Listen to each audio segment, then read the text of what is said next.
I've been doing sit-ups. I've been doing chin-ups. I've been doing pull-ups. I threw up once, but I'm okay now.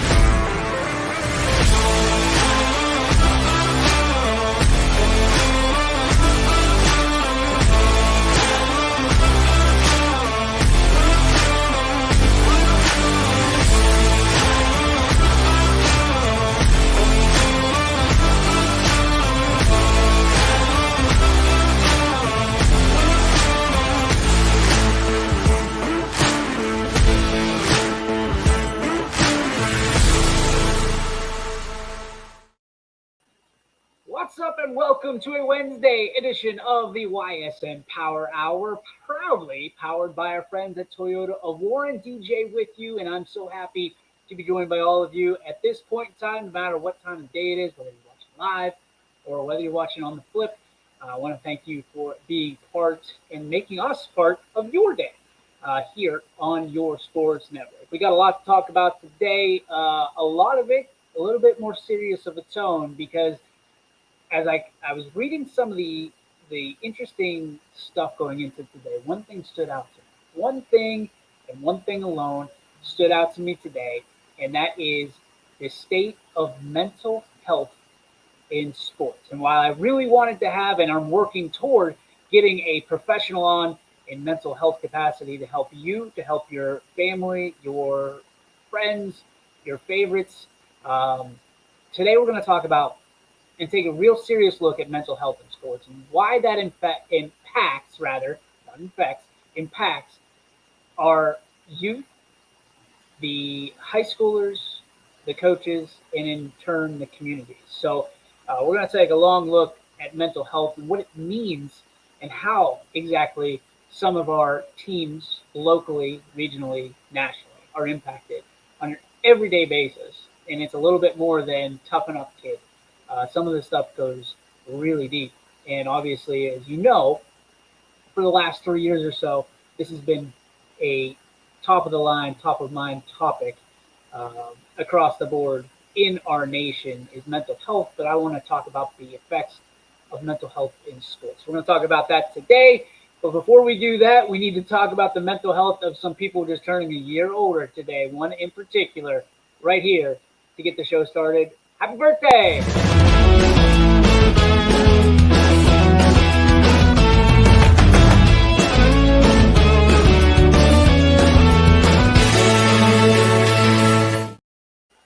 All right, it is the 15th of March, and that means it is somebody's birthday, and more than just a somebody. This guy means a lot to me, means a lot to this brand, and certainly has done a lot for the community, especially if you're in Boardman.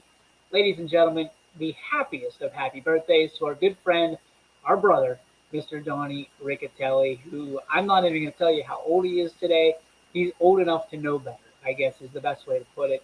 Donnie Riccatelli, his daughter, Mackenzie Riccatelli, who I'm sure you're more familiar with that name being all over YSN for a couple of years now. And she is pretty much the banner holder of your sports network for the last 2 years. She'll be competing in the All-Star game as well.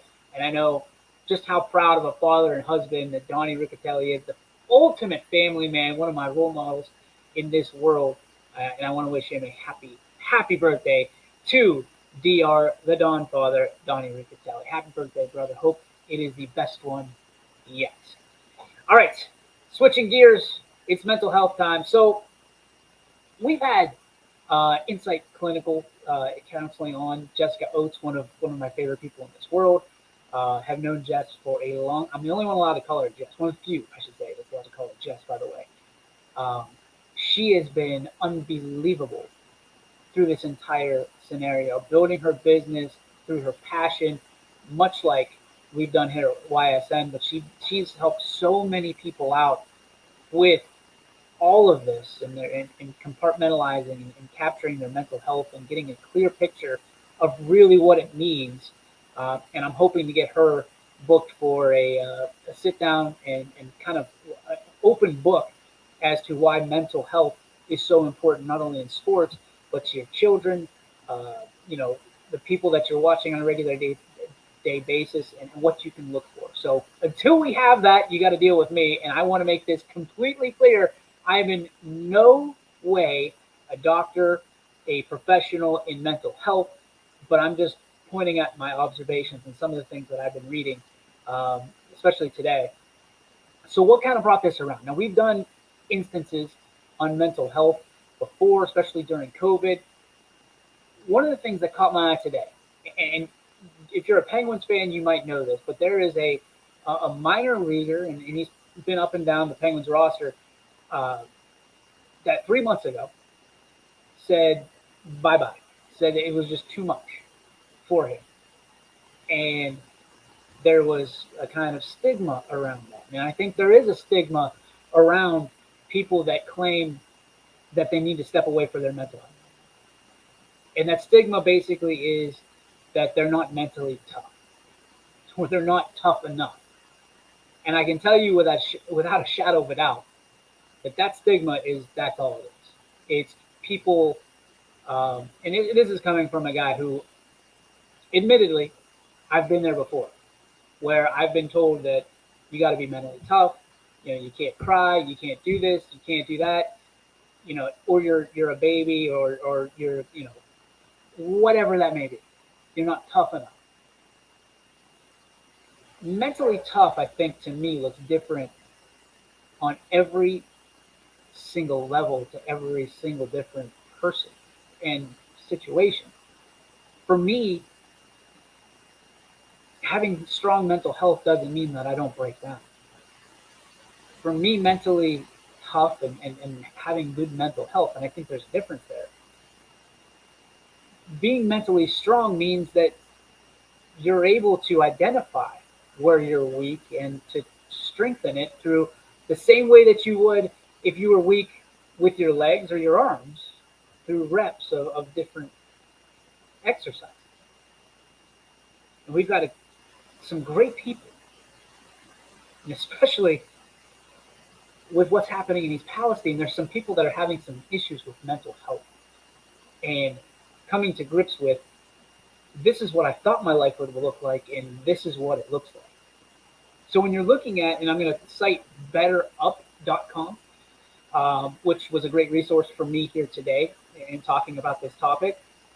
What are some of or a handful of common causes of mental health issues for athletes? And we've identified 5 here. Again, betterup.com, cite your source, that I really think are important. Number one is, and this is for coaches as well, from an athlete, whether you're young, advanced, no matter what it is, sports has a very, really interesting way of always creating a stressful culture. And I think everybody can buy into that. And I think everybody pours into that. So I'll give you just, I mean, I've coached different levels of sports, um, baseball specifically, but I'll give you a little kind of a lens into my world, especially the last couple of years, is I served as a T-ball coach um, for the kids. And when you don't keep score, you'd think that the level of stress kind of alleviates, it kind of goes away. That's not the case at all. In fact, it's just kind of a changing landscape, if I will.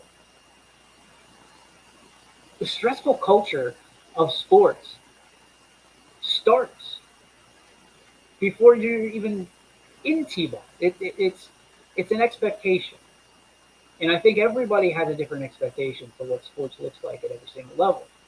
For some people, T-ball is just a means to get ice cream. For others, it's the beginning of a career to which they will be professional baseball players. And there's a whole lot of gray area in between them, as you can imagine. I think we all need to realize how many professional baseball players have come out of our town and come out of our programs. And for some, that's going to be a lot. And for others, it's going to be none. And I think the expectations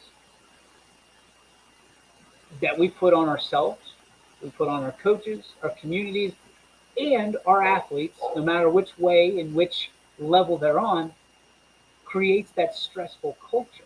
Now, I'm not saying that you can't create expectations for a winning culture. That's what you should want to do. But is it really win by all means? Win by any means, even if it's slighting younger kids. In T-ball, or excuse me, in Little League, there is a rule in there that every kid on your roster has to play. And in Little League, that's a really good idea. And it should cap at 12 years old, in my humble opinion. If you're able to play varsity sports, 7th grade, 8th grade sports, uh, you should probably be preparing for that varsity. And while maybe you get a rep here and there, if it's earned, it's not guaranteed. But I think further and further we go down the road, what you're seeing is earlier and earlier kids are quitting. Parents are allowing their children, their student athletes to quit because they're not getting sufficient time to advance their skills. That stressful culture is created at a much younger age nowadays than it was even before, or when I was in school, or when I was in Little League programs and Pop Warner programs and things of that nature. Nowadays, there's more teams because that stressful culture created that. If you're not going to play my kid, I'm going to take my ball and I'm going to go create my own team. To which the same thing happens time after time after time. That you bring more of your friends and you bring more of your kids' friends and the people that you feel comfortable with into that culture that you want to create. And all of a sudden it comes to be time to win or have fun, and nobody doesn't like winning. I often tell my kids that winners get sprinkles. Everybody gets ice cream nowadays, but winners get sprinkles. I'm not an everybody gets a trophy guy. If you're looking for me to be that guy, you're on the wrong network. I work hard for what I think is a championship caliber product in multiple aspects and facets of my life, and I expect my kids to do the same. They're going to encounter losses, but I'm a firm believer that instead of stressing them out over if you win or lose, it's more about what did you learn from the losses that you can gain and win next time. And so many times in our sports-based culture and in sports in general, and in the absence of awareness of mental health and what coaches' influences and how we can impact athletes very quickly, we lose the sight of what creates that stressful culture. And it all comes down to me is projecting wins and losses. I would rather lose every single game than and have all my kids come back because they had a good time, they learned, they all got better, rather than winning every game at the uh, at risk of losing kids for the next year. If you've got 12 kids on your baseball team and you win a championship and you're only returning 6 of them, I don't know how that's a victory for anyone. Creating a stressful culture does impact the mental health of student athletes, of coaches, and communities. Because if you do it long enough, right? If you do anything long enough, that stressful culture that might be one team is now impacted a league, a community, or vice versa, a community, then a league, then the state, and then you're a national statistic. being aware of the culture that you've created is half the battle. And it's a common cause of mental health is 100% the stressful culture. Now, there's four other things that we're going to outline today, but remember, we're going to come back a lot to a stressful culture. And I think everyone needs to identify the culture that they want to create in sports, whether you're a coach, a commissioner, whether you're the OHSAA, or whether you're a sports network. You have to create a culture and stick to it. So number two is the lifestyle requirements. What does the lifestyle requirement have to do with mental health? Well, it's simple. We live in a day and age that everybody's training 24/7, 365.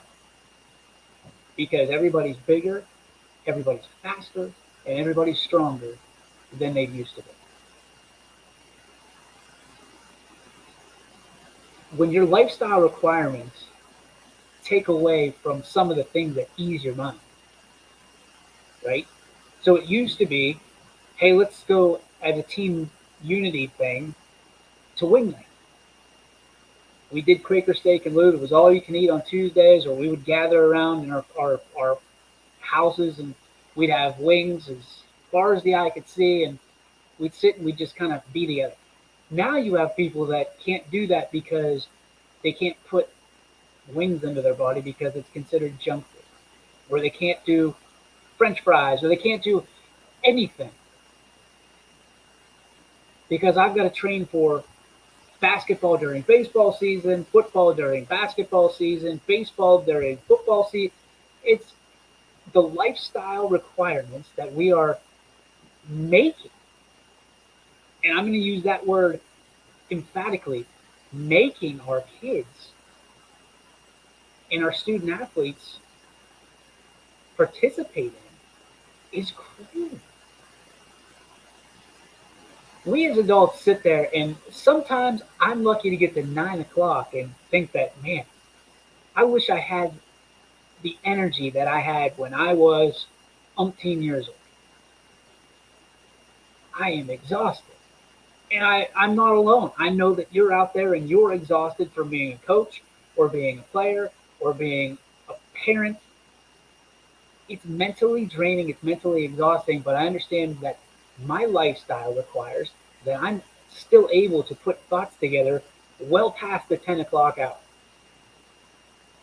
But unfortunately, the other side of that is I could be up with the baby at 3 o'clock in the morning. If you're a parent, you get it. If you're a coach, you get it.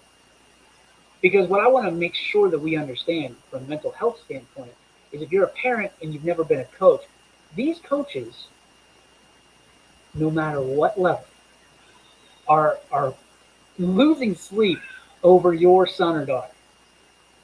They're losing sleep over your son or daughter because they want them to be better. They want them to be the best, and they want to be an impact player in their life. And they're searching actively for ways to do such a thing. They're actively thinking about them, exhausting time that they could be spending with their family, their mental health checks. They're exhausting themselves thinking about your kids. So we're sitting here and we're saying, oh, well, the coach creates that stressful culture. Do they? I don't deny that they participate in it, but I don't think that they create it. I think we create that stressful culture for ourselves, and I think the lifestyle requirements fall in line with that. Because nobody is sitting there saying that your kid has to go out and have 500 swings on a tire swing to improve their baseball or softball skills. Nobody's saying that they have to go out and have 100 free throws before and after every practice. Nobody's actively saying that your son or daughter needs to go out and catch 100 footballs in the corner of the end zone before and after practice, or volleyball, bumps that kills, passing, things of that nature. The expectation, and that's the word that we need to remember. What is your expectation? How do you expect your son, your daughter, your coach, yourself to perform? And can we and should we be taking mental health breaks and checks along the way to make sure that we're not exhausting ourselves to the point where we don't want to play anymore. We don't want to be a part of a team. Nobody understands. Nobody can do what we do. This, that, the other. We need to be able. I apologize. My mental health check is screaming my head off right now. The biggest thing is people need to understand that if you're going to create these lifestyle requirements, that you are not necessarily required to stay with them all of the time. We are humans, we are not machines. There has to be a little bit of give and take with that, just as there is with anything else in life. If you're going to lose sleep one night, you better get sleep another night to make up for it. There's a balance. There's a balance. And what I've learned and again, not a healthcare professional in any capacity, but what I've learned is the balance of your mental health is just as important as your balance of what you're doing physically, your physical health. There's going to be days where you need days off, you need days of rest. So your muscles can grow, so your muscles can expand, so they can get stronger. Anything that when you exude yourself, you're going to need rest to repair yourself. Your brain, your mental health is no different. Take a night to watch a movie or watch professional wrestling. If it numbs your mind and you could just relax, eat that bowl of ice cream. If it makes you feel better about yourself, if it gives you a little bit of comfort and you've been so rigid for so long, that's okay. In my opinion, that's okay. The lifestyle requirements aren't required by anybody but you. And if your kid, your student athlete, your coaches are giving you warning signs, listen to those warning signs. If your body, your mind is giving those warning signs to you, make sure that you're listening to those warning signs, because it's not good. It's like watching the check engine light on your car. It's not blinking for its own good. You need to check it. If you got the check engine light in your mind going off saying, man, I could really use a break, take that break. The longer you let it go, the worse it's going to be. So what is the third point of emphasis on common causes of mental health issues? This one might be the biggest, folks.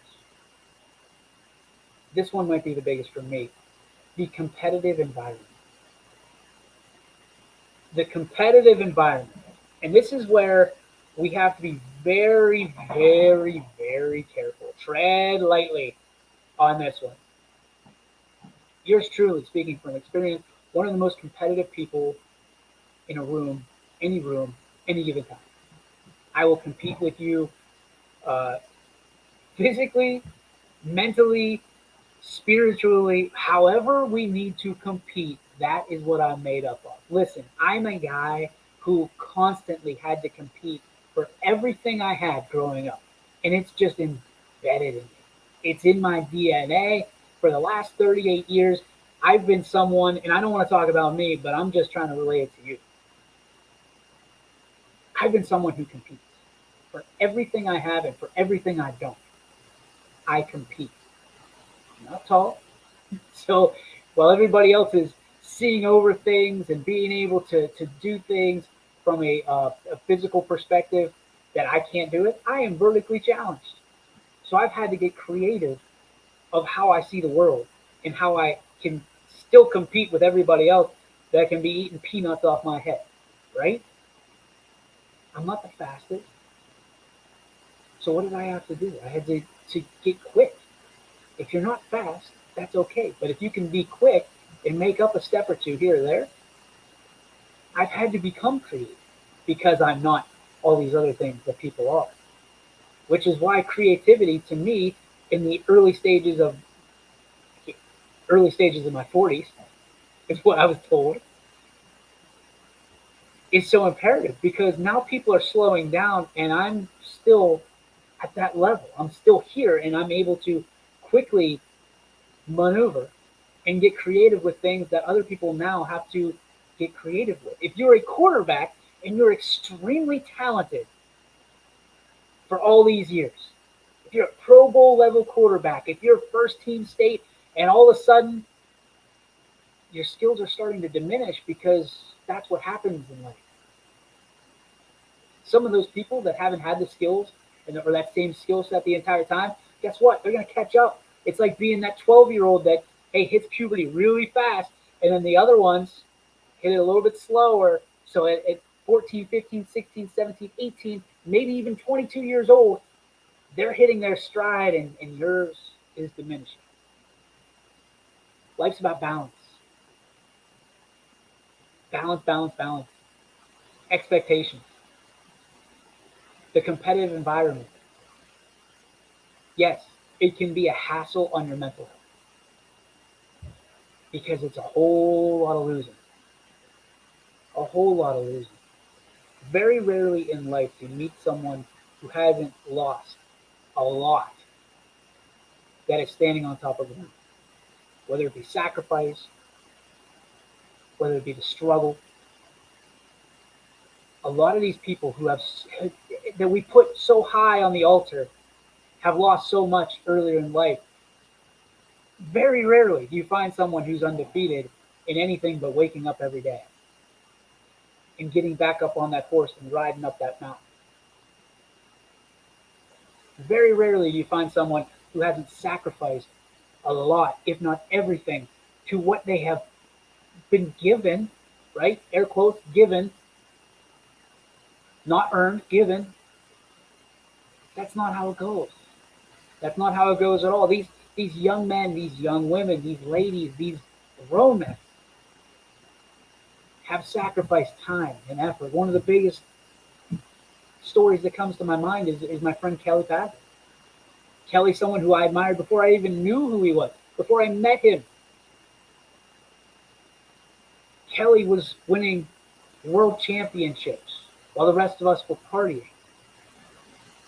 Growing up, Kelly was training, and we were going out and celebrating and having fun. Kelly was training. When Kelly wins world championships, he does a little bit of celebrating. He gets in a little bit of a sticky situation. And who are we? We sit there and we batter him and bruise the man.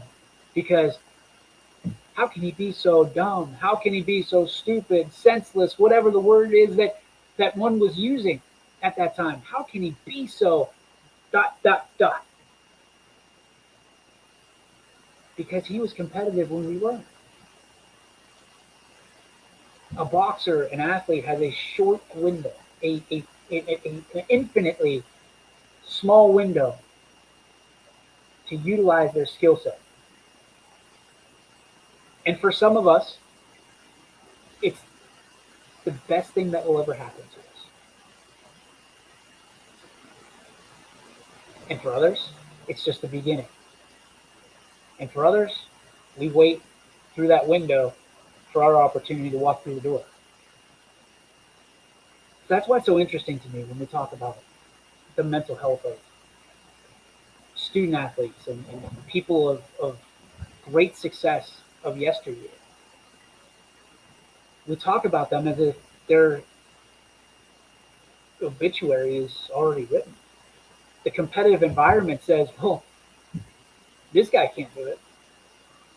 I mean, you're looking at it right now. If you've paid attention at all in the last 24 hours and you're an NFL fan, you're seeing Aaron Rodgers all over the place because basically the Packers are telling him, best days are behind you, pal. Aaron Rodgers is betting on himself. It's a competitive environment. Sports, by its very nature, by its very core, is a competitive environment. And anything around sports is competitive. You look at the front offices in sports, they are competitive with the 30 to 31 other teams in the league. They want to be the best. Sports influences us in everything we do. Every single manner that we live, if we are a sports fan or a sports person, it will influence us because it's not sports that makes us competitive. It's the competition that creates the athlete in sports. We are competitive at our very core. And for me, the competition in the competitive environment does create a little bit of challenge for the mental health because without a shadow of a doubt, I would love to kick my feet up at some point and say, whew, we made it. But the competitor in me and the competitor in you, the athlete, in any man, woman, or child, it's you can't take that rest. Sometimes you can't. You feel like you can't, but I'm here to tell you you can. And it's easy for me to say, right? Because I'm the guy that'll say I take rest. There's not a whole lot of rest being had, especially right now. I have to get better at it. Something I have to talk to Jessica Oates about. How do we create that time to have a mental health break? Because it's not easy, and it's sometimes it's not even available for us. Sometimes your dog needs a mental health break, which he's going to get here in about 2 minutes. But when you're talking and living in that competitive environment, you need to understand with 100% certainty and be 100% aware that you need to be focusing on mental health as well. Because even though you can be thick in the competition, you can be 100% in, sometimes it's like going down the highway and you see those rest areas. Sometimes we can say, oh, I got so much gas left in the tank, we're good. I just had that Fuller Pup 4 miles ago. I'm good for a little bit. I don't have to worry about having to go to the bathroom or filling up the tank. I have to worry about getting to my destination. And I think that's one of the biggest trouble spots that we can have is understanding that we're all driving down that road, but some of us are more aware of how our brain works and how we work. And we're not really identifying what that tank, both in our heart and our head, looks like. We're thinking with this. I got to get here. I got to get to the end of this road. I got to get to my final destination to say I got it in less time than it took. That's the competitive environment in all of us. That's the competitor in all of us. But the reality is the person who stops at that rest stop, the person who takes those mental health breaks, that has those mental health checks, they'll be able to get to that destination with a full tank. Not only will they get to that destination, but they'll be able to get further. We're just trying to get to that end. We're trying to get to that finish line. There's a lot of people in East Palestine right now that just want to get to the finish line because that's all they see is the finish line. They don't see the journey that comes with the checkpoints along the way. They just want to finish that game and be done with it. Put it in the scrapbook and be done and say, we're moving on. There is no moving on. All of this, every single bit of it is part of your story. Every single bit of it moving forward. Trying to get from this point to this point with everything in between is part of who you are. So be aware and have mental breaks, checks, and balances the entire time leading up to it, or else you're going to be a mess by the time you get to that finish line. You won't be able to run another race, no matter when it is, because you won't be able to justify that your body, your mind can make it. We're going to take a break. I'm going to make sure that my dog gets whatever he needs. I'll be back in just a little bit on this episode of the YSN Power Hour, proudly powered by our friends at Toyota of War. Back after this. We believe expectations are made to be exceeded. At the new Toyota of Warren, it's about more than just getting a great deal. It's about service you can count on and a friendship you can trust. Year after year, we've done what we do best. We've gone the extra mile so you could too. Because we know it's just not about buying a new car. It's the start of a new adventure. Toyota of Warren, driven by you.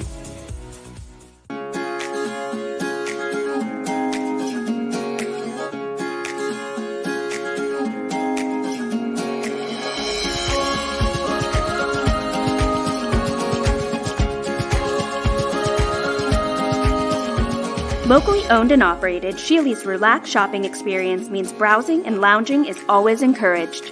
Find flex deal and more at Sheely's Furniture and Appliance. because the best things in life happen at home. How lucky are we to have not one, but two 18-hole Donald Ross Championship golf courses right here in our backyards. Mill Creek Golf Course was selected by Golf Week as one of America's 30 best municipal courses, continuing to challenge golfers of all levels and featuring golf instruction by PGA professionals, a state-of-the-art practice range, a PGA of America recognized pro shop, kids programs, and a relaxing grill room for a memorable golf experience. For more information or to schedule a tee time, visit millcreekmetroparks.org. Fall is in the air. The kids are back to school, crowds are cheering for the home team, and Myers Family Insurance is prepped for another crazy Medicare season. Every year there's changes, some big, some small, so it's important to have a conversation to make sure your plan is going to meet your expectations for the coming year. Give our team a call today to schedule your annual review. For all your Medicare needs, call Myers Family Insurance or visit us on the web. Check us out online at myersfamilyins.com. Going from mindful to mindful sometimes requires a helping, healing hand. Insight Clinical Counseling and Wellness offers a continuum of mental health and wellness care. At Insight, we're changing the way you receive counseling and wellness services with experienced licensed clinicians and expertly trained wellness staff. With 4 locations in Mahoning and Columbiana County, along with telehealth services, Insight offers clients quick access to care when they need it. Transform your mental health and wellness at Insight Clinical Counseling and Wellness. Talk about timely. That is, I did not plan that, but it's perfect. Clinical Insight with Jessica Oates and her whole team, they have been unbelievable since the inception. And they've been, I mean, personally, I've been friends with the Oates for as long as I can remember. Before I was married, with Eric Oates, and Eric is a huge contributor on YSN behind the scenes. He does so much for us, and he does so much for my family and myself. A great friend always, one of my best friends in the entire universe. And I'm excited to see what his lovely bride and Jessica does in her own right and with her team as a great leader in the community. And in that just, I can't imagine anybody better than at what she does than Jessica is. So if you need mental health counseling or therapy or anything along with that, please, before it's too late, make sure that you contact our friends over at Insight, because they are the best at what they do. And I'm looking forward to seeing all the great things that Jessica does, not only for her career, but for the future of all of her patients and all of the team. So make sure you check that out. We're talking about mental health, ironically, here on the YSN Power Hour. We're going to pop Sam up here for a second. The quest for excellence never stops, but we have to figure out when to recharge. We aren't shortchanging our progress. We aren't shortchanging our progress. Sam, I can't agree with you anymore on that, because I think that progress looks different to everybody. The same as health looking different to everybody, right? I'm completely different shape than I was when I was 30 years old. 30 years old, I feel like I could bench press Cadillacs, and I was benching 410 pounds. At 38, I'm lucky to bench press myself and to get to be able to do those 100 push-ups I was able to do in one sitting. But it's a different level of health. I feel I'm also 50 pounds lighter than I was when I was 30 years old. And I think mental health is the same thing. I think I'm different in a mental state now than I was 8 years ago, than I was 20 years ago when I was graduating high school. And I think that's an okay thing. And I think a lot of people are not okay with that. I think a lot of people struggle with that, is the level of competition. We talked about the stressful culture. We talked about the lifestyle requirements that we possess, and that changes from year to year, from day to day even. We talked about the competitive environment.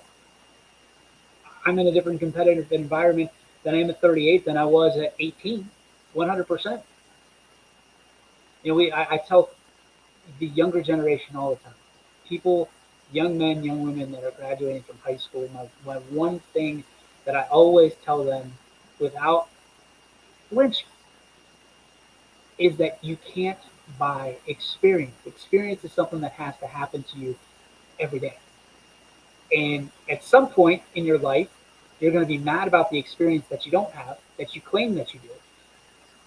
But on that same wavelength, it's at one day you're going to wake up and you're going to have that experience that you craved during those younger years, those younger days, and you're not going to believe what comes along with it. But you have to earn that along the way. You can't buy that. You can't manufacture that yourself by doing anything but experience it. We've gone over the 3 points. There's 5 of them that I want to make today. And this is all thanks to betterup.com. You can check their site out. They've got great resources for just being a better you. And a great website that I like to look at often. And they had some tips. All of this stemming off of a young man, a hockey player for the Pittsburgh Penguins, who 3 months ago, stepped away for his mental health. Today, he said, "I'm back," because he got that mental health that he needed. He got that whatever it was he needed. Because I don't think any of us know necessarily what everybody else needs. You have to kind of find that on your own. For some of us, it's turning on a video game. For some of us, it's watching a movie, spending time with family, spending time with friends, having a beverage, having a meal. It looks different everywhere we go, and only we know what that looks like to have that mental health break and health check and checkpoint. Here's one that I've really struggled with, and I hope that I don't hope that you struggle with this as well. I hope that if you do struggle with this, that I can provide some insight, no pun intended, to this, and it's a tendency toward perfectionism. So what does that mean? A tendency towards perfectionism. Everybody wants everything to be absolutely perfect. They want it pristine. They want it done a certain way. They want it fully cooked. They want it fully baked. They want to be able to put it out like those chefs do on those cooking shows, and it looks exactly like that. That's why Pinterest to me is so interesting. Number one, because of the name, Pinterest. You're interested. But to me, everybody knows somebody that goes on Pinterest, right? And they try to do something like it looks on Pinterest. In this case, let's say it's a dish.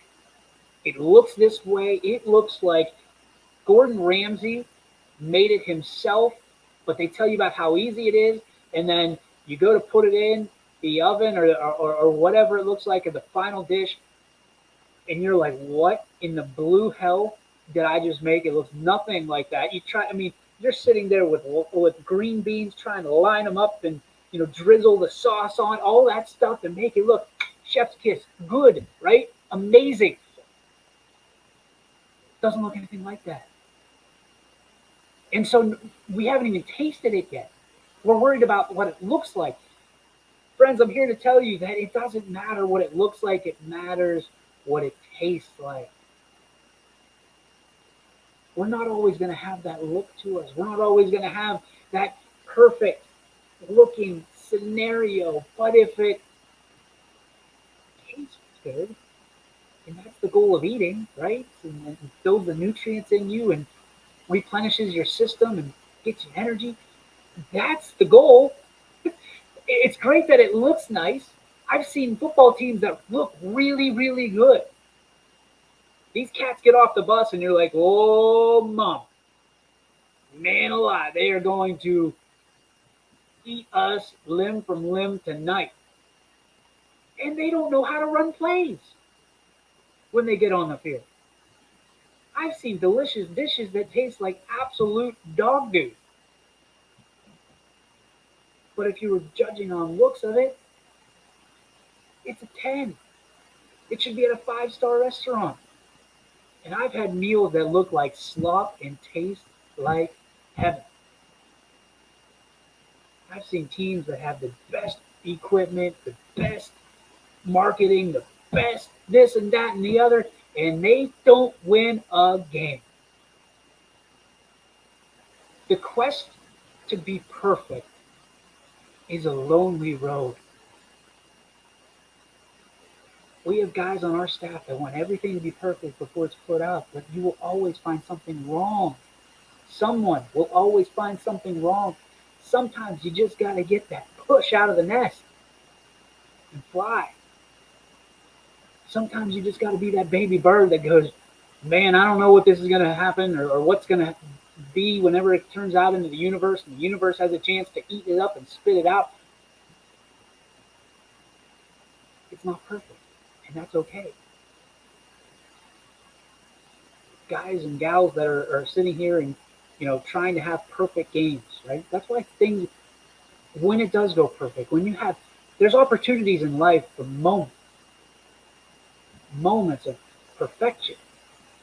But I can tell you from people that I've talked to, from people that I've interviewed, from friends that I love very much, from their stories and their challenges, ladies and gentlemen, nothing in life across the board is going to be perfect.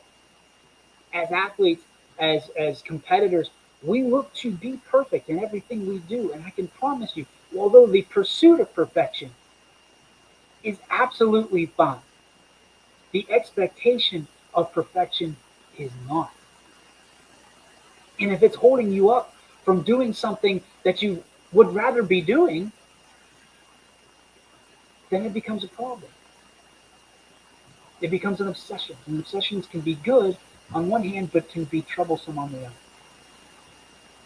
If your tendency toward perfection is creating a void elsewhere in your life because you want to be perfect with this, that means that you can't be perfect with something else.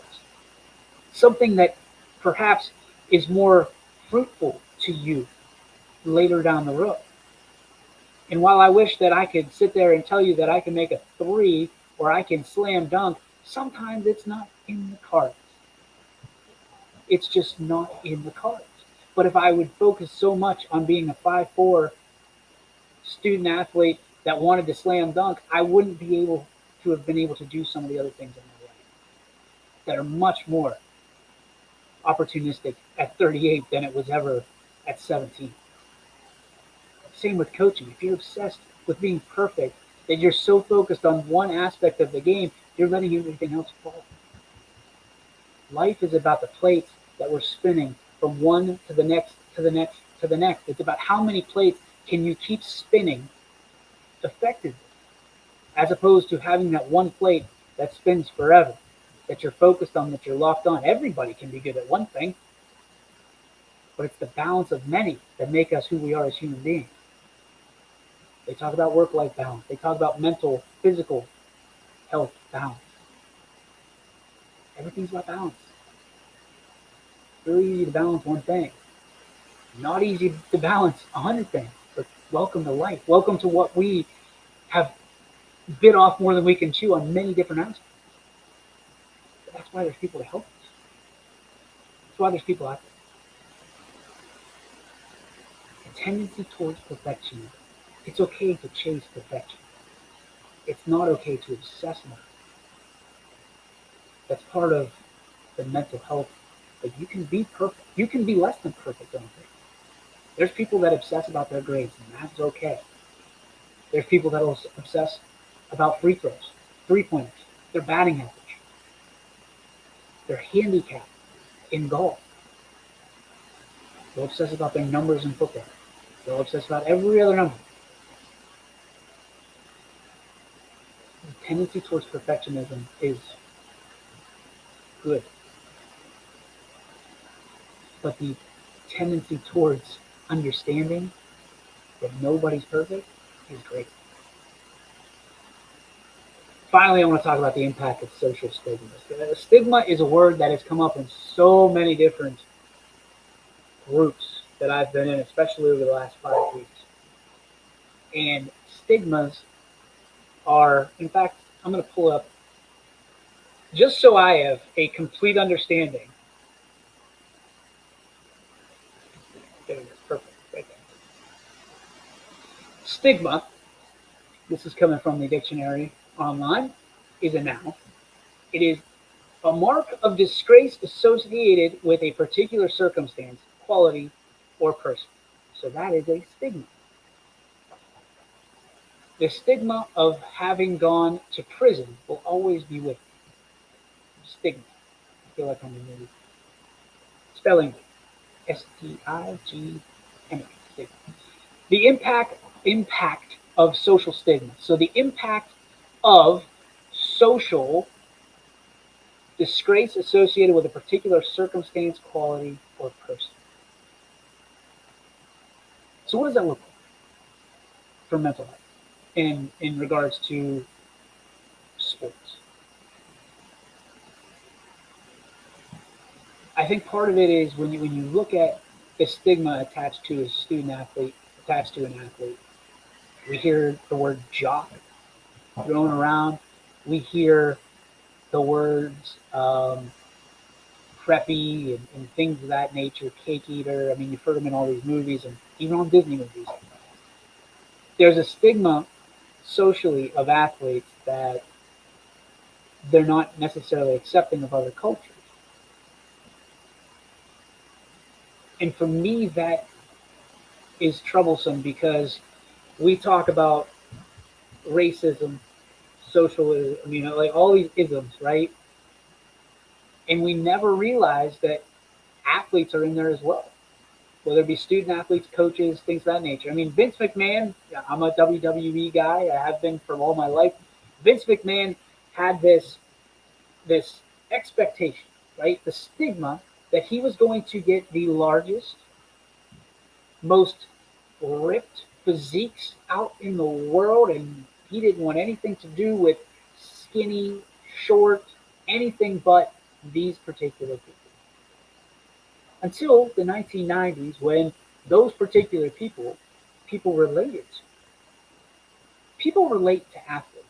People relate not and athletes at every level, not just professional athletes. They relate to those t-ball players, those little leaguers, those bowlers, those football players on Friday nights. I think everybody relates to that over and over again. The basketball players, the softball players, the volleyball players.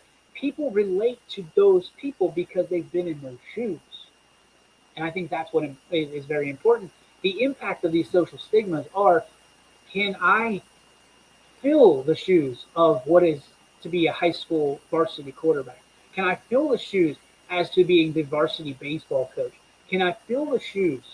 Am I the projection of what should be this person, that person, the other person? There's a positive stigma and there's a negative stigma. And I know that the stigma in its own right is a word that is usually based on negativity. But there's, I guess, characteristic would be the word if you were saying positive. But the stigma to me of being an athlete is that you are quote unquote unaccepting of others. Athletes are always the guys and the girls in the movies that are bullying some other kid who either hasn't made the team to that point or won't make the team. They're putting people in lockers. They're doing this. That's the stigma of, socially at least, of being an athlete. And what I can tell you is that's not true. Oftentimes, athletes have to be the most accepting people because now you're getting, especially now in these days and ages, you're getting athletes and people from all over, from all different backgrounds and all different walks of life to be part of a team. You have to be accepting. You have to be understanding. You have to understand the cultures, including the stressful culture that somebody has to deal with. The impact of social stigmas can 100% affect your mental health.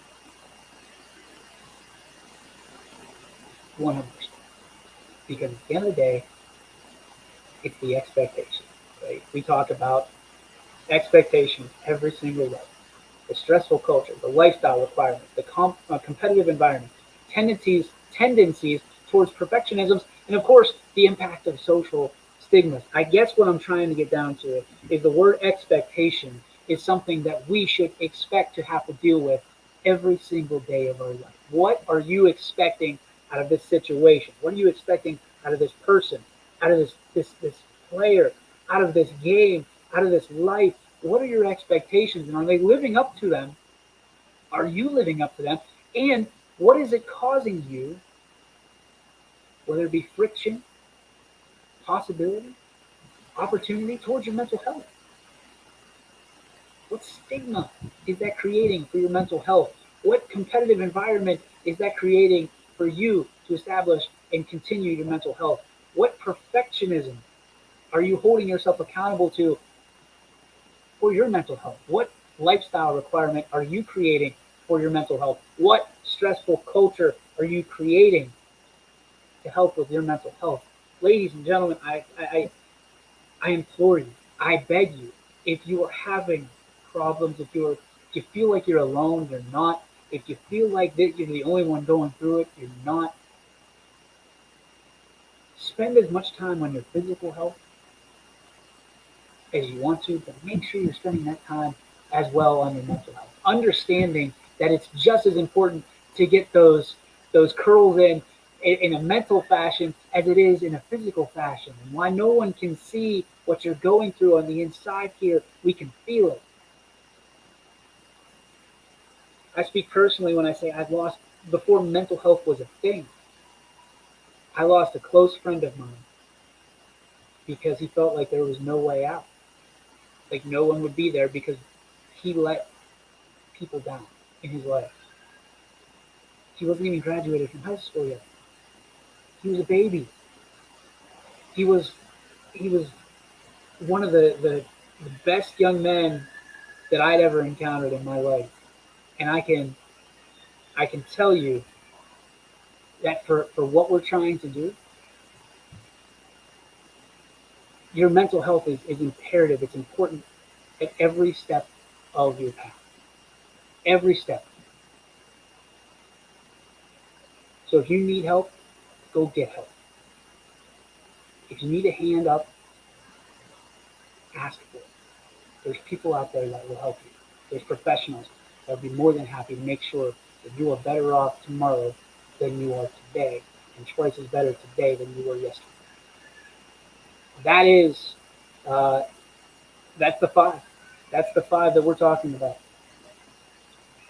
So let's get to what we do every day, and that is the Joe Dickey Electric What's Your Spark, presented by Joe Dickey Electric. Anything commercial, residential, anything electrical, head over to DickeyElectric.com. Tell them YSN sent you.